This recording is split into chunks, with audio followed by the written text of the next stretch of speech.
In the beginning there was Jack, and Jack had the groove, and from this groove came the groove of all the grooves. Jack boldly declared, let there be house, and house music was born. You may be black, you may be white, I don't make a difference in our house, because house music is universal language, and I'm your seed, I'm your creator, and this is my fucking house music. Je suis arrivé dans le DJing tout à fait par hasard. Enfin, en vérité, j'étais bassiste dans des groupes afterpunk new wave. Et un jour est arrivé que le DJ n'était pas là lors d'un concert où l'on devait passer. Et l'organisatrice savait que j'avais un peu de... comment dirais-je, que j'avais un bon background musical. J'avais jamais mixé.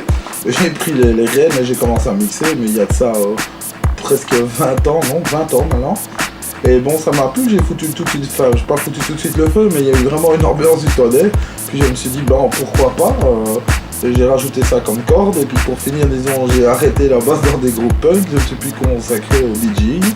Et puis par la suite, je suis revenu en même temps à la production.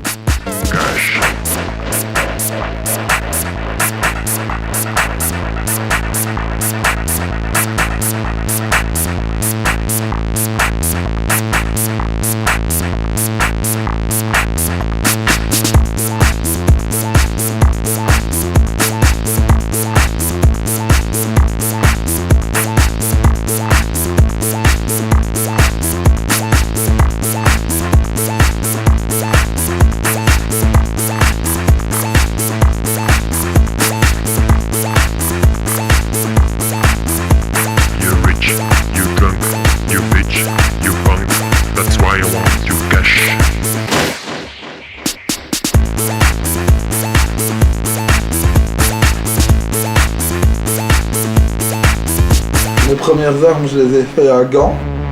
Enfin, je les ai fait d'abord à Knock, dans une boîte qui s'appelait le Blitz, qui était une boîte qui était fort influencée par la mode nouveau romantique. À l'époque, on ne passait quasi que des trucs, donc ça allait de Spandau, Ballet, Duran Duran et tout ça, mélangé avec des disques de David Bowie, dans lesquels moi j'introduisais parfois des morceaux plus électroniques à l'époque de groupes de cold wave électronique qui étaient dans le style Snowy Red et tout des trucs comme ça. Donc c'était un mélange d'un peu tout. Donc moi j'essaie déjà de me diriger vers l'électronique avec la découverte de trucs tels que Kraftwerk et tout ça. Et puis après j'ai été remarqué par un patron de boîte à gants, j'ai commencé au 55. Donc pas d'une boîte à gants dans une voiture, mais bien d'une boîte à gants. Donc le 55 à gants, où c'était aussi un mélange de trucs, ça pouvait aller de rock à funk, donc ça allait de trucs comme je mettais un Brian Ferry par exemple, je mettais du Prince, je mettais du Funkadelic, du Parliament, ça mélangé avec du Kraftwerk. Mais moi j'avais toujours une attirance pour la musique électronique. J'ai commencé à remplacer de plus en plus dans mes sets les morceaux qui étaient des floor filers entre les morceaux par des trucs électroniques.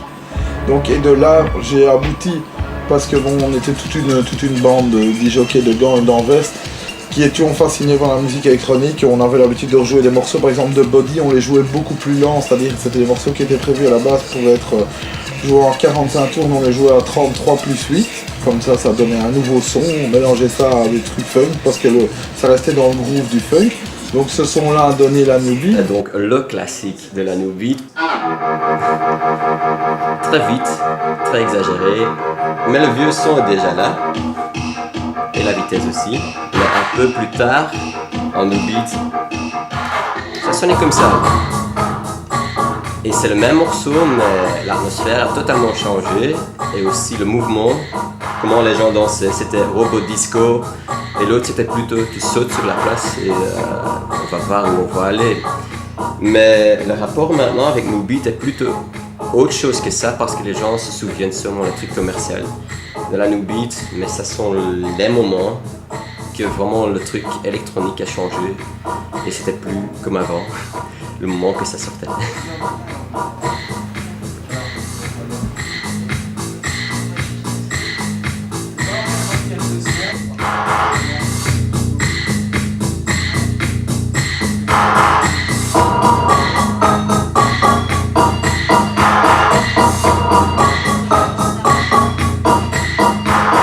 Au niveau des synthétiseurs, au niveau des sonorités, tu peux aller loin. Là c'est assez infini.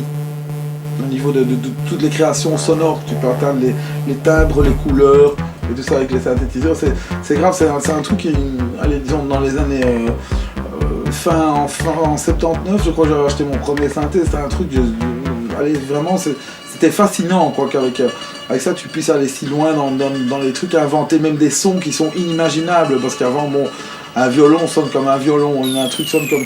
Par contre, un violon joué par un synthé modifié en changeant tes fréquences, ça va sonner tout à fait autrement, ça donne un instrument, une sonorité, une tessiture irréelle. Et je crois que c'est ça qui provoque un certain attrait dans certaines musiques électroniques, justement, c'est ce côté, je sais pas, de ces sons qui te permettent de voyager, de t'éclater les neurones, quoi.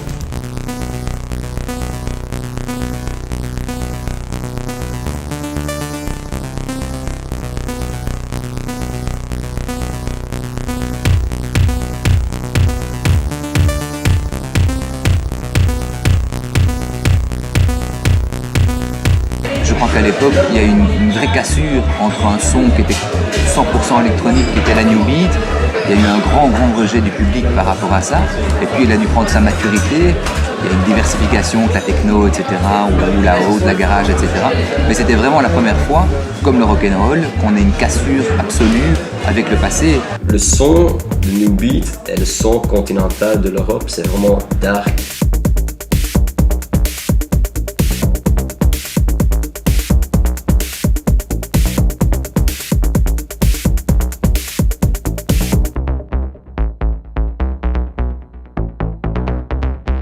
Question de faire les séquences, de mettre quelque chose en boucle, de vraiment créer une atmosphère hypnotique.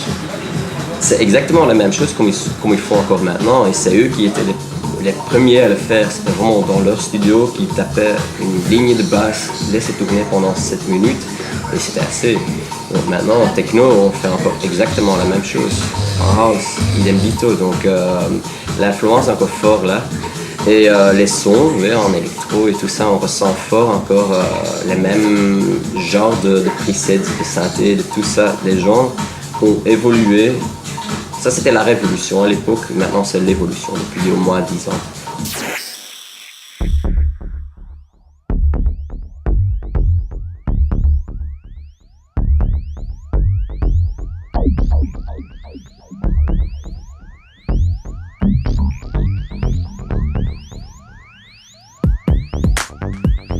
Donc j'ai été appelé après par une boîte qui s'appelle le Boccaccio. Et donc là j'ai joué, disons, de la New Beat.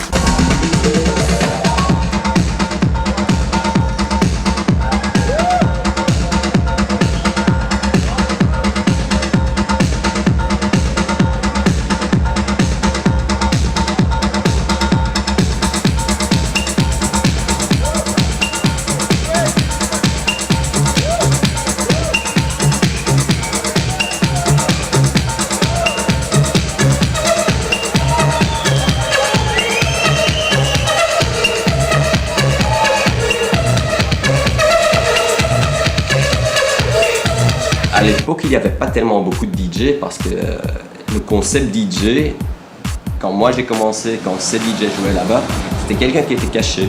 C'était quelqu'un qui jouait d'abord derrière, presque à un mur. Et vers la fin, tu avais les grands noms. Tu avais donc Eric Parsons de Boccaccio, Olivier Peters de Boccaccio, tu avais Pascal de Vertigo et tout ce genre de trucs. Ils étaient donc liés à un DJ, une boîte.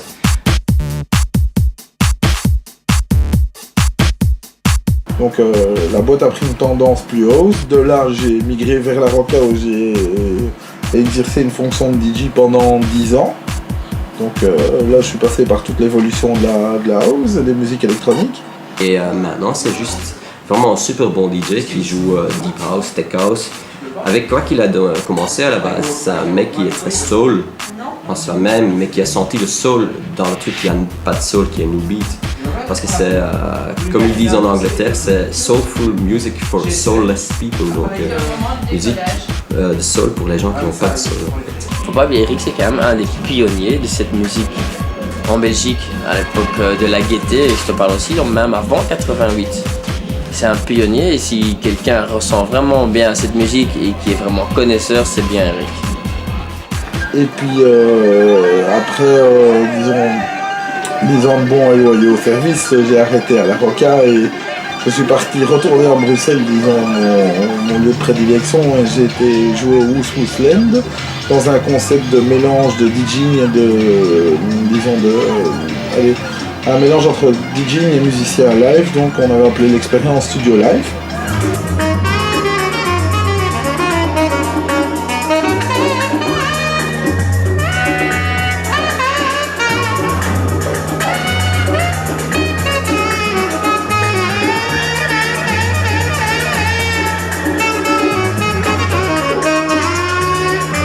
Ici c'est un accompagnement, c'est un DJ, donc tout est déjà enregistré, tout est déjà mixé, tout est déjà produit.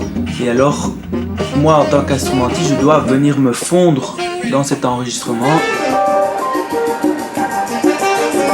En général, un musicien il compose son petit truc tout seul, il fait sa petite mélodie, ses accords et tout. Ici, c'est vraiment c'est de l'impro, on est en studio, on crée des trucs vraiment instinctivement, quoi. Et c'est le travail avec un DJ, c'est ce qui me plaît énormément, c'est le truc instinctif qu'il y a chez lui.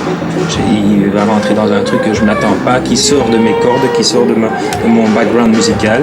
Et il va m'amener des trucs que j'ai aucune connaissance dessus. Je vais dire, ouais, qu'est-ce que c'est que ça? Bon, très bizarre. Et puis après, je me lance dedans.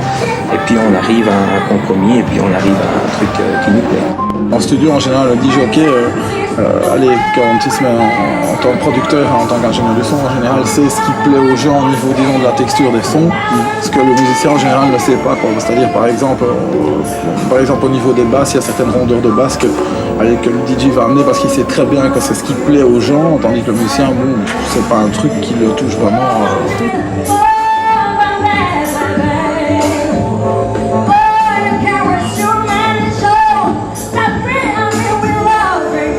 À partir du moment où je veux dire la house était devenue généraliste, je trouve qu'on n'apportait plus rien avec des DJ qui finalement mettaient les plaques des autres. Donc, j'ai trouvé opportun de faire un concept dans lequel on avait des DJ qui n'étaient pas seulement des DJ mais des entre guillemets musiciens, et de proposer un son qui était unique à l'endroit. Je trouvais que c'était valorisant de pouvoir avoir un endroit dans lequel tu écoutes un son qui est propre au lieu et plus un son qui est propre à toutes les boîtes. C'est une rencontre surnaturelle avec Eric, ça peut pas être une rencontre naturelle, parce que je vois qu'il est surréaliste comme beaucoup de Belges, donc c'est une valeur auquel je tiens beaucoup en tant que Belge, ce côté surréaliste de la chose. C'est un mec entier, c'est un mec généreux, c'est quelqu'un qui a du talent aussi, mais en même temps qui parvient difficilement à le canaliser, et donc c'était une bonne association. On avait fondé un team avec Junior Jack, avec lui, moi et toute une série de musiciens.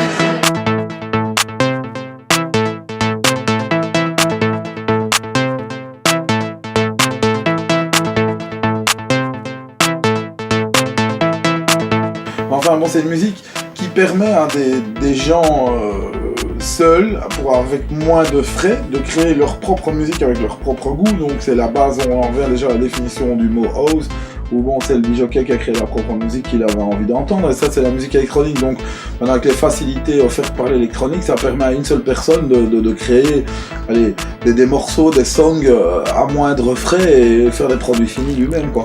La musique électronique te permet d'être un homme orchestre.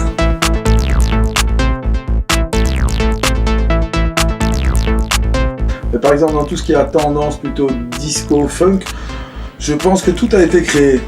Donc, pour moi, plus loin que ce qu'on a été, on ne pourra pas aller. Donc, on est obligé de revenir à des sons et des sonorités d'époque, peut-être aussi pour donner des couleurs et des trucs et des mouvances d'époque, mais j'appelle pas ça vraiment un pillage, je pense. C'est juste prendre une couleur, prendre une tonalité. C'est un plaisir pour les yeux, une image colorée. Ben, le fil conducteur, c'est la qualité, c'est-à-dire que c'est quelqu'un qui aime la qualité dans tous les genres. Et donc il est capable de jouer un petit peu de tout style confondu, mais des choses de qualité. Eric, c'est un passionné c'est pas un type qui va suivre les tendances, c'est plutôt un type qui va créer les tendances. Et avec le background musical qu'il a et toutes les plaques qu'il a, c'est pas trop difficile pour lui. problème, c'est que c'est pas un businessman, c'est un vrai artiste et c'est pour ça qu'il est pas encore au top dans tous les charts. Ça tient à ce que je te dis. Et je crois que son leitmotiv à Eric est la chose qui peut le résumer sur ses 15 ans de carrière, c'est de faire la fête, c'est d'amuser les gens, c'est de faire plaisir aux gens. Je crois que c'est l'essence même du métier. Les cheveux noirs comme une pop star. C'est ce que je veux pour ce soir. Oh,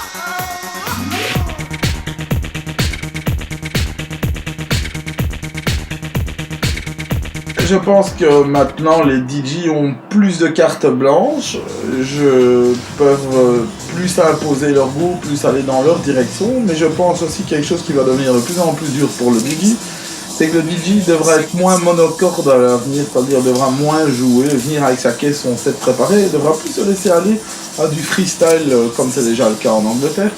Donc beaucoup de DJ partent un peu dans toutes les directions, en général.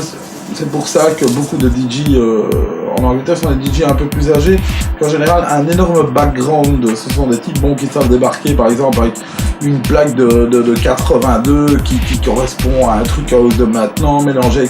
Je pense que le futur de la musique électronique se dessine plus dans ce sens-là. Moins le côté DJ qui vient d'acheter ses 20 disques chez le disquaire et qui les tape les uns après les autres pour faire un set. Je pense qu'il va plus y avoir un côté recherche d'originalité de track qui va pouvoir s'effectuer sur un plus grand laps de temps, quoi. Tu vois, maintenant le public a une plus grande connaissance, disons, de la musique électronique, puisque ça fait depuis 85 plus ou moins que la musique électronique se propage dans les boîtes de nuit. Donc les gens ont une oreille beaucoup plus drillée à la musique électronique, ont attrapé plus de goût, plus de choix, plus de connaissances. Disons, la création en studio est une facette, mais une facette qui n'apporte aucune réaction, tandis que dans le DJing, il y a un contact immédiat avec le public. On a le feeling de ce que donne, par exemple, soit mes créations, soit les trucs que j'apprécie et qui en général sont des trucs qui sont dans le même feeling que ce que je crée. Je ne crois pas être un très bon orateur et je m'exprime beaucoup mieux avec 2 platines et une table de mixage qu'avec des mots, quoi. Et mes émotions en général, j'essaye de les faire passer aux gens par les platines et par le mixing plus que par la parole.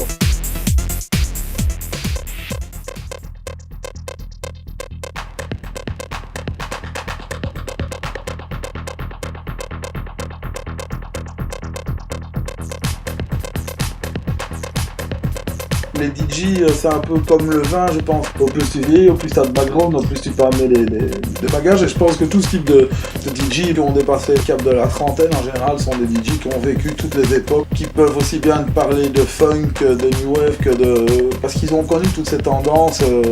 Et c'est un apport qui se sent dans leur musique, quoi.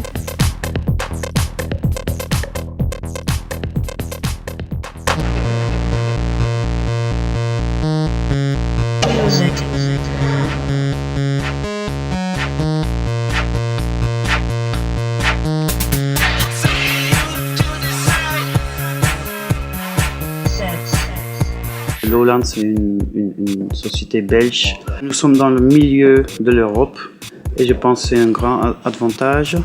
Nous n'avons pas une culture très belge. Notre culture belge, c'est bricolé par les cultures qui sont en France, en Angleterre, en Allemagne. Et nous, on absorbe toutes les cultures. Je pense aussi que les Belges ne sont pas trop prétentieux et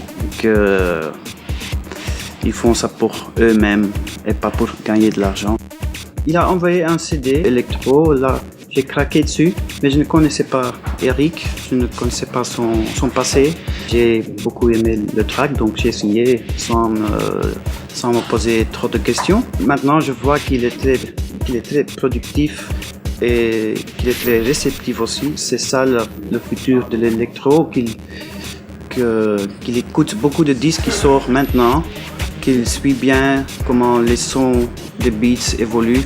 Comme Eric est un des grands patrons du New Beat, il était, moi j'entends ça encore dans son musique, c'est pour ça que ça sonne encore belge. C'est un freak de musique, il veut savoir tout et quand il vient ici, je lui laisse écouter des disques, il absorbe ça. Enfin, la dance musique, c'est pas strictement avant-garde pour moi, il faut danser sur ça, c'est musique for the body. et parfois musique for the mind. On a bien dit à un certain moment que le rock était quasi mort. Le rock n'est pas mort, le rock revient toujours. Toutes les musiques, je pense que tout est un éternel recommencement. Je me rappelle dans les années 70, il y a le punk qui est arrivé après, parce que justement en réaction à ces trucs aseptisés qui étaient Yes et Genesis, qui étaient vraiment les trucs parfaits, clean de chez clean. À côté de ça, il y a les types de Sex Pistols qui sont arrivés ne sachant pas jouer, en ayant un son pourrave et en faisant un truc.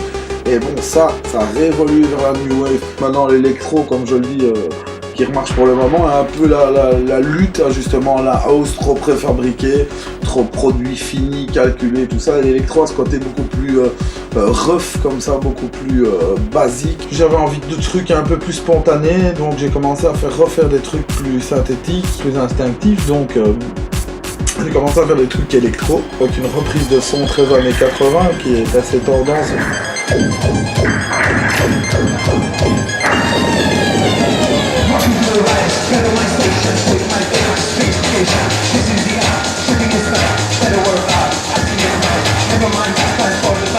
Il y a aussi un côté rock dedans parce que maintenant le rock musique c'est de nouveau, c'est populaire dans la musique danse.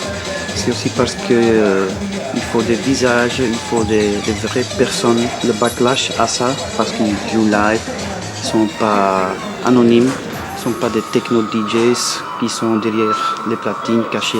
Non, ils disent hey, here we are rock stars. Ça correspond aussi avec le son de Vive la Fête et l'attitude de Vive la Fête qui est un peu trashy, rigolo. C'est vraiment un énorme plaisir de confronter donc cette musique de studio en fait avec le public. C'est très intègre à ce qu'on fait en studio en fait. Donc c'est pas qu'on emploie énormément de musiciens pour refaire quelque chose qui est fait en studio. C'est presque un studio live quoi.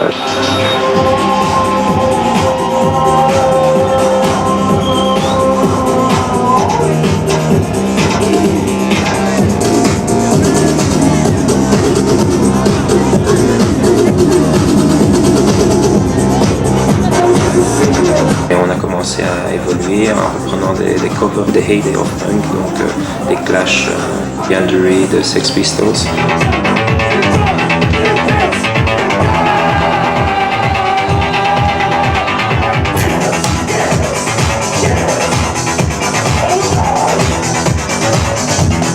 Dans les trucs électro en général, j'évite d'employer des femmes, ce sont plutôt des compos propres.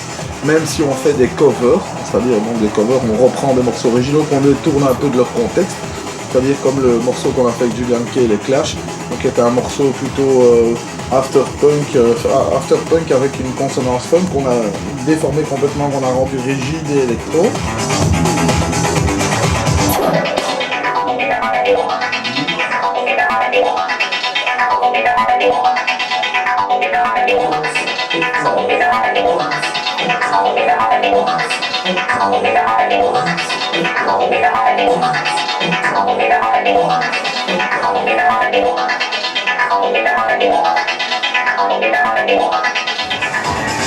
C'est vrai que pour le moment il y a un petit malaise de fin de cycle, comme si on était arrivé au bout, mais je ne crois pas que c'est juste passager. Pour le moment on se retourne vers l'électro, 80s et vers tous ces trucs, mais je pense que c'est pour mieux repartir quoi. Moi je suis pas pessimiste, je pense que c'est pas vrai, il y a un futur quoi.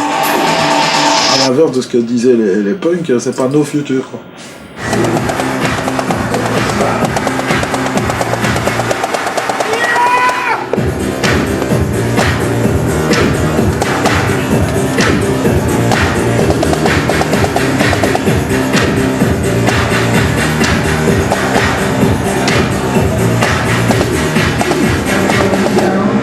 Down.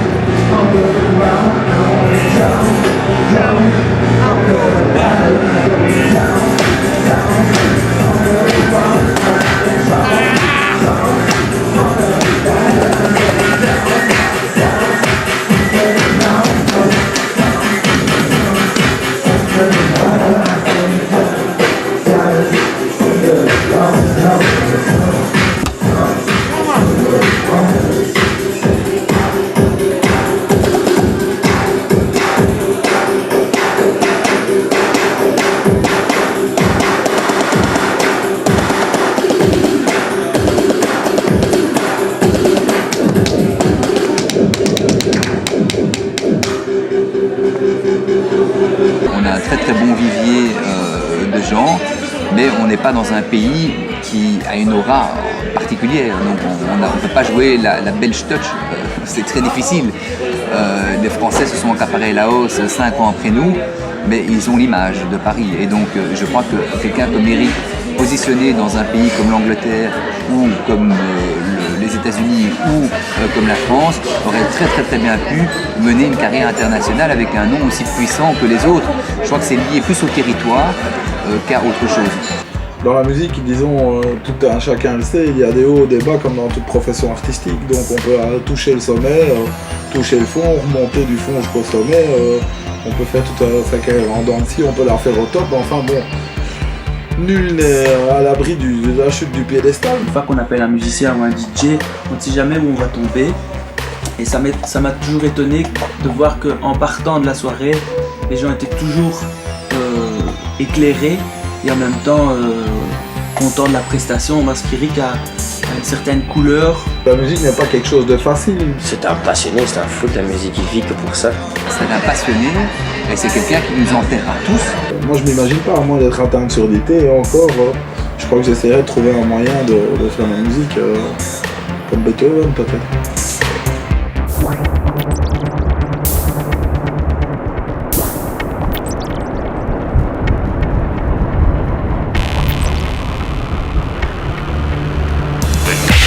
It doesn't